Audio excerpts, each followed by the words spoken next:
네, 그 추석 때, 추석이 아니죠. 저 여름방학 때 나눠준 자료에 대한 해설 강의 시작하도록 하겠습니다.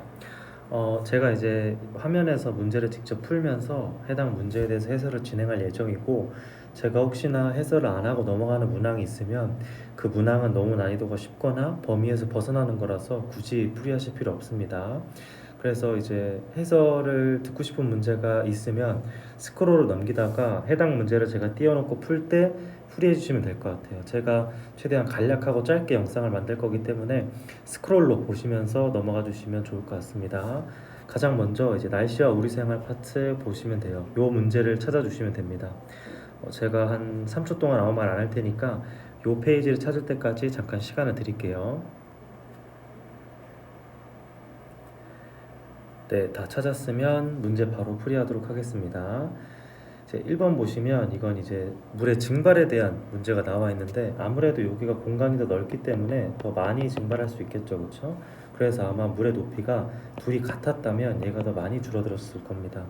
그걸 알고 보면 1번부터 과정 1, 2의 처음 상태에서 수조 내부의 실제 수증기량은 같다라고 되어 있는데, 처음 상태에서는 같은 동일한 조건에서 씌웠기 때문에 실제 수증기량은 처음 상태는 둘 다 같죠, 그렇죠? 그래서 맞는 말이고 1번의 답이 나왔네요.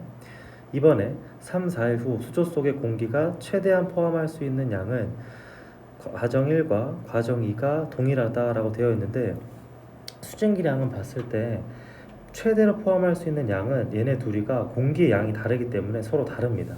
과정 1이 공간이 더 넓기 때문에 더 많이 포함할 수 있어요. 그러니까 물 100g이 아니라 일정한 공기 g당 수증기량은 똑같죠. 2번 제가 말한 게 무슨 말이냐면, 둘 다 온도가 20도씨이기 때문에 이 공기가 담을 수 있는 일정한 공기양에 대한 수증기의 양은 똑같은데, 얘네 둘의 공기의 양이 다르기 때문에 같은 게 아닙니다. 틀린 보기. 그 다음에 3번에 포화 수증기량은 과정 1이 과정 2에 비해 더 크기 때문에 과정 1에 대해서 증발이 더 잘 일어난다 라고 되어 있는데, 포화 수증기량은 오로지 뭐에 의해서 결정되죠? 온도에 의해서 결정되기 때문에 과정 1, 2에 비해서 더 큰 게 아니라 실제 수증기량만 과정 1이 더 크고 포화 수증기량은 둘이 같습니다. 4번에 물의 높이 변화는 과정 2보다 과정 1이 더 크죠. 왜냐하면 공간이 많아서 더 많이 증발할 수 있기 때문에. 5번에 실내 온도가 10도일 때 동일한 실험을 하게 되면 물의 양이 더 줄어들 것이다. 온도가 높을수록 공기 중에 포함할 수 있는 수증기량이 더 많아지기 때문에 더 줄어드는 게 아니라 덜 줄어들 겁니다. 덜. 틀린 보기. 이렇게 해서 정답은 1번으로 내주시면 돼요. 자, 그 다음에 2번입니다. 기온에 따른 포화 수증기량 곡선이 이렇게 그려지고 Y축이 수증기량으로 X축이 기온일 때, 요 위쪽에 그래프 위쪽이 과포화고요. 요 라인이 포화. 요 아래쪽 면적이 불포화가 됩니다. 요건 이제 암기하고 가셔도 돼요. 그렇게 봤을 때 C 빼고 모두 다 불포화 상태죠, 그렇죠? 기억에 현재 공기의 실제 수증기량은 X가 제일 많다라고 되어 있는데, 가장 공기의 수증기량이 많은 건 이 Y축 값을 읽으면 되기 때문에 Y축 값이 제일 높은 A가 실제 수증기량이 제일 많습니다. 틀린 보기고요. 이 C는 이제 포화도가 높은 거죠. B와 E 공기의 실제 수증기량은 같다라고 되어 있는데 온도가 같은 거지 수증기량은 다르죠, 그렇죠? C 공기의 실제 수증기량은 포화 수증기량과 같다. 이게 이제 포화에 대한 정의를 이렇게 쓸 수 있는 거죠. 그래서 맞는 말이고, D의 공기를 10도 낮추면 이게 25도가 이제 15도가 되는 거죠. 포화 상태가 된다. 아닙니다. 포화 상태가 되지 못하죠, 그렇죠? 왜 그러냐면 이게 10도로 낮추면이네요, 그렇죠? 맞는 말이겠죠. 10도만 낮추게 되면 여기니까 아직 곡선에 닿지 못해서 포화가 아니지만, 10도로 바꿔버리면 이렇게 그래프가 이동해서 여기까지 갈 테니까 맞는 말이 되겠죠. 미음에 A, B, C 공기의 상대 습도를 비교하면 C, A, B다 라고 되어 있는데, 상대 습도는 포화 수증기량분의 현재 수증기량이니까 한번 구해보면 됩니다. C 같은 경우에는 지금 얼마냐면 C는 100%네요. 지금 포화됐으니까. 그 다음에 A는 현재 수증기량이 14.7, 실제 수증기량 포화 수증기량은 20.0이죠, 그렇죠? B는 현재 수증기량이 10.6, 그 다음 포화 수증기량이 14.7이죠, 그쵸? 요거 실제로 분수 계산해 보시면 A가 더 크기 때문에 맞는 말입니다. 그래서 정답은 니디리 3번으로 내주시면 돼요. 자, 그 다음에 구름 생성 과정인데 마이너스 40도가 지금 없고 0도씨보다 낮은 부분이 거의 없기 때문에 이건 뭐라고 생각하시면 되냐면 병합설이라고 생각하시면 돼요.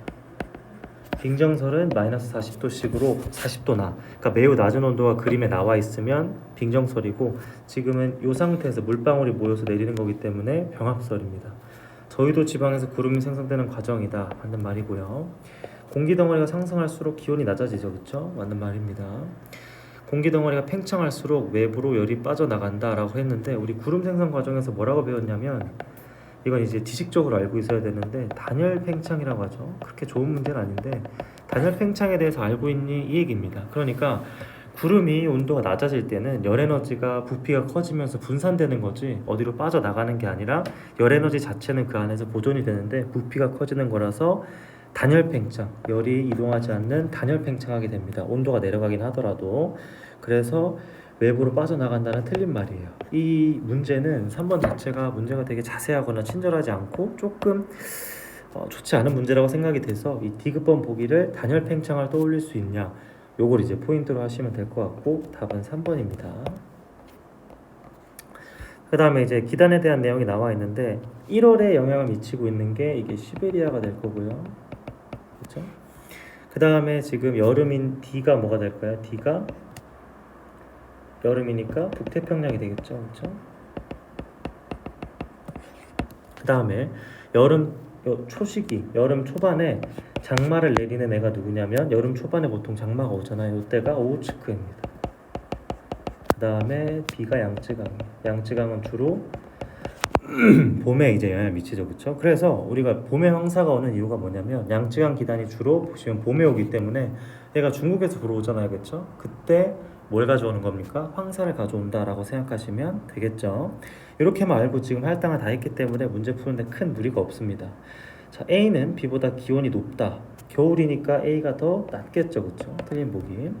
C는 바다에서 만들어졌다. 오츠크 해가 이게 바다 입자입니다. 그래서 실제로 러시아 앞쪽의 바다기 때문에 맞는 말이고 비 때문에 온난다 습한 날씨가 나타난다라고 되어 있는데 양쯔강 기단은 강에서 오긴 했지만 대륙이 강은 사실 대부분이 물이 아니라 흙에 흐르는 물이기 때문에 양쯔강 기단은 온난 다습이 아니라 건조입니다. 틀렸고 디귿 때문에 무덥고 습한 날씨 북태평양은 뜨겁고 습한 날씨 맞습니다. 그래서 정답은 3번으로 내주시면 돼요. 그 다음에 5번입니다. 제가 해설을 7번이 지금 없는데 6번 있죠, 그렇죠? 6, 7, 8, 그 다음에 9, 10, 11, 12 13번까지 할 거고 요 문항에 대해서는 아마 제가 배부가 안 된 걸로 기억을 하는데 배부가 만약에 됐다고 하더라도 뒤에 보시면 해설지가 지금 다 들어가 있기 때문에 제가 또 따로 해설은 하지 않을 예정입니다.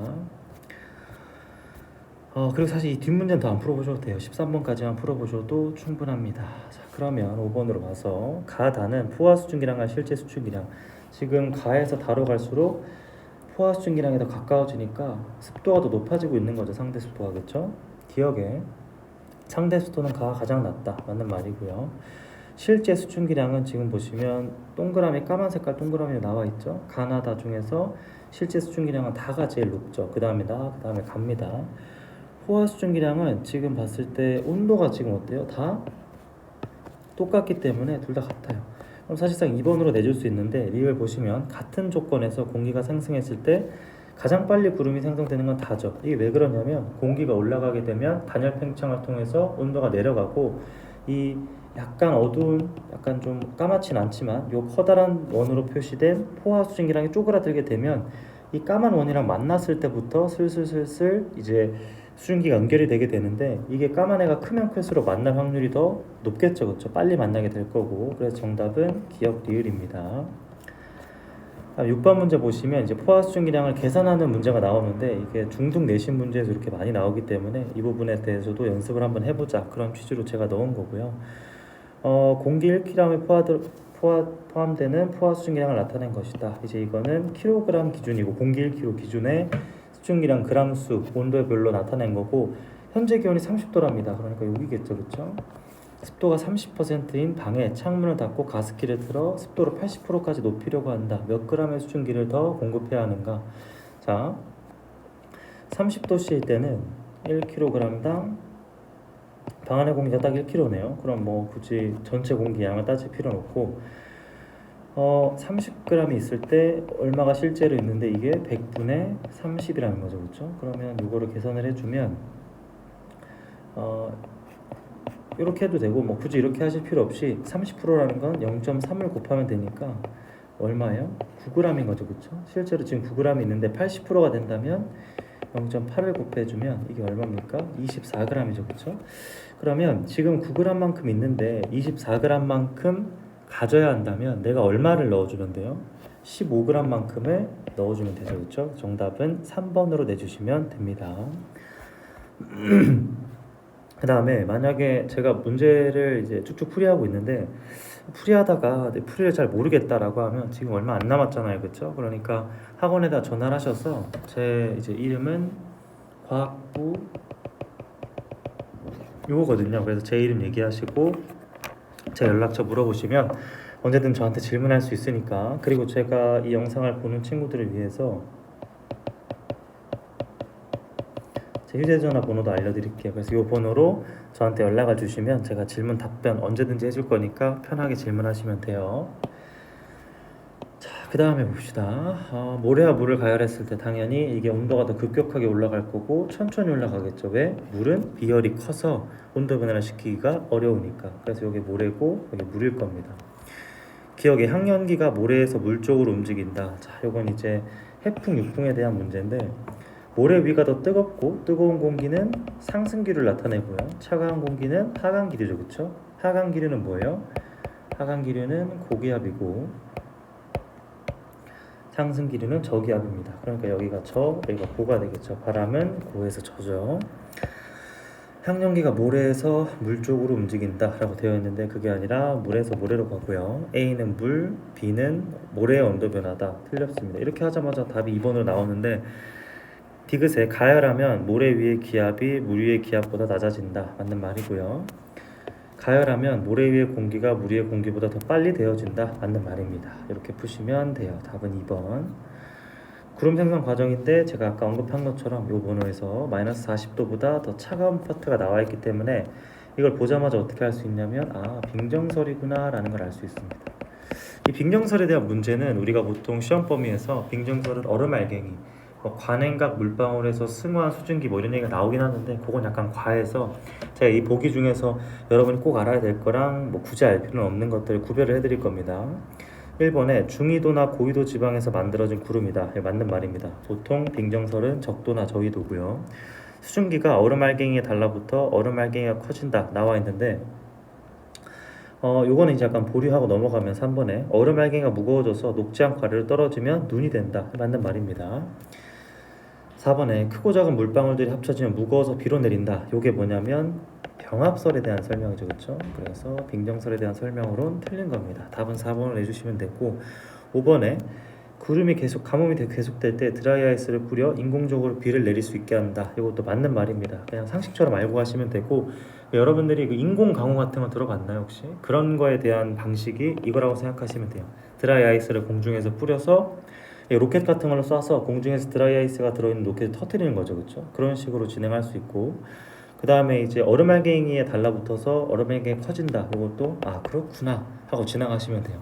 2번이나 5번 보기는 굳이 여러분들이 꼭 알고 지나가야 할 보기는 아닙니다.